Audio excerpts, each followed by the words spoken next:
Sesiphinde sabuya futhi kwinto Fire Soweto TV. Sokhuluma nge-album kaFalabo Khuzwayo, Magic Fingers. I-album kaFalabo iphume nge-7 kaNovemba 2024. Iqukethe amanoni amaningi amnandi and enye ama-album ukuthatha isikhathi ukuthi yenziwe acutshungulwa, kodwa mase kukhishwa umsebenzi kwakhishwa into ehlangene, into ekwaziwayo ukuthi mayifika kubantu ifike iyamukeleka. Khuzwayo uFalabo usenesikhathi eside esendimeni kaMaskandi, usebenzile nabaculi abaningi, bayaziwa-ke labo baculi labo asebenze nabo kwamanye amaqembu, futhi ngiyethemba ukuthi wasebenza kahle ngoba intambo uyayidonsa impela.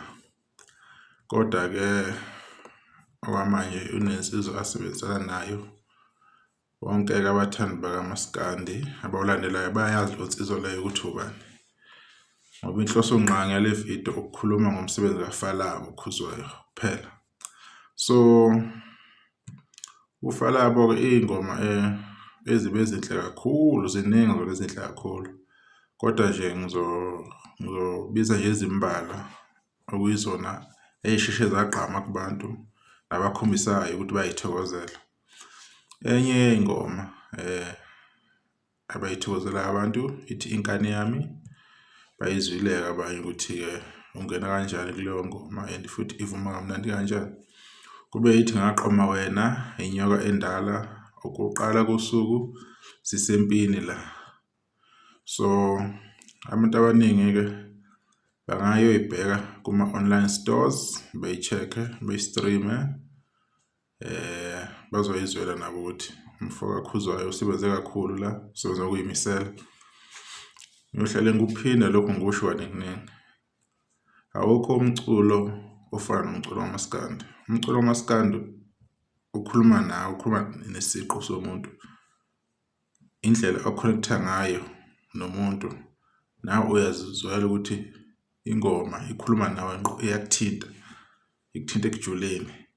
So kumele siyihloniphe imiculo yoMaskandi, futhi namaciko asebenza kuwo siwahloniphe, sibaseke, sibaxhase emsebenzini wabo, ngoba ukwenza umculo kaMaskandi kunzima, because kumele ukhiphe i-album. Cabanga nje uzokhipha iy'ngoma nje eziwu-12 ukuthi kunzima kanjani, and iy'ngoma zakhona zibe mnandi zonke.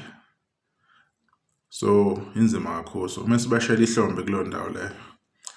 Abantu abayeke boyi-check-a kuma-online stores, besubscribe nakuma-channel wabo, be-stream-e kaningi. Lokho kuyabasiza abaculi ukuthi bekwazi ukuthi bethole something, because sekuyindlela abaphila ngayo le, ayikho enye. Impilo vele-ke isiyashintsha-ke, sekuphilwa nge-online music.